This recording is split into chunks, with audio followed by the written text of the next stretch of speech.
Insurance చేసుకోండి. పిల్లోడు పుట్టగానే 21st డే అని ఫంక్షన్ చేస్తాడు, 3 నెలలకు మళ్ళీ ఉయ్యాలని ఇస్తానని ఫంక్షన్ చేస్తాడు, బర్త్డేకి ఫంక్షన్ చేస్తాడు, ఉన్నా లేకున్నా బరాబర్ ఫంక్షన్ అవుతుంది. తెలంగాణలో అయితే ఏట దిగాల్సిందే. ఏట దిగడానికి ఎన్ని వేలు ఖర్చు అవుతున్నాయి, ఊర్లో ఎవరినో ఇంప్రెస్ చేయడానికి చేస్తున్నాం. ఆ పైసలు పెట్టుకుని వ్యాక్సిన్ వేసుకోరా, 1 year లో వ్యాక్సిన్స్ అన్ని వస్తాయి ఆ పైసలతోటి. ఈ మాట చెప్తే ఎవరికి నచ్చదు. ఎందుకు ఆ ఫంక్షన్స్, ఎవరి కోసం ఆ పిల్లలు?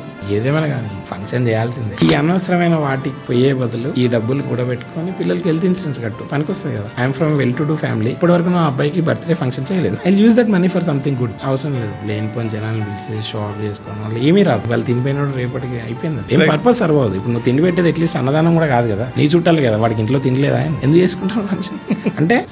దెర్ ఆర్ పీపుల్ వాళ్ళ క్లాస్ చూపించుకోవడానికి వాడికి నచ్చిన కంఫర్ట్ జోన్ లో ఉంటాడు, వాడు చేసుకుంటాడు, ఇట్స్ ఓకే. నేను చెప్తున్నది ఏంటంటే బిలో మిడిల్ క్లాస్ వాళ్ళు అతి కష్టం మీద అప్పులు తెచ్చి ఫంక్షన్ చేస్తాడు, వ్యాక్సిన్ వేసుకోరా అంటే చూస్తుంటాడు. ఇది తప్పు. సొసైటీని ఇంప్రెస్ చేయడం కోసం కష్టాలు పడుతున్నారు చూడండి, అవసరం లేదు. ఎవరేమనుకుంటే మనకి డబ్బులు కొన్ని అవసరమైన పనులు ఉన్నాయి, అవి చేసుకోవాలి. నన్ను అడిగితే ఫంక్షన్లు చేయకండి, పిల్లలకి హెల్త్ ఇన్సూరెన్స్ కట్టండి, వ్యాక్సిన్లు వేయించుకోండి.